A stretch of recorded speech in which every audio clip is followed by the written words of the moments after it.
থানায় হামলা বন্ধ ও নিরীহ পুলিশ সদস্যদের উপর হামলা না করার অনুরোধ জানিয়েছেন অবসরপ্রাপ্ত পুলিশ কর্মকর্তারা।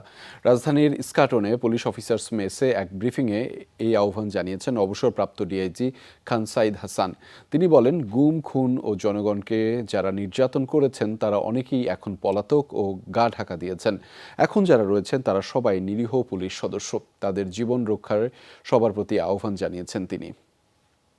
খুন, গুম ও মিথ্যা মামলা দিয়ে নির্যাতনকারী ঊর্ধ্বতন পুলিশ কর্মকর্তা ও কর্মচারীদের কেউ ইতিমধ্যেই পালিয়ে গেছে অথবা গা ঢাকা দিয়েছে।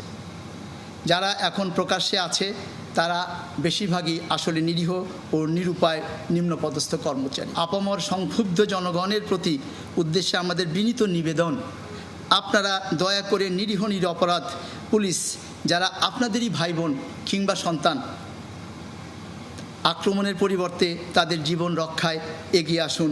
এইটা আপনাদের প্রতি আমাদের স্বনির্বন্ধ অনুরোধ।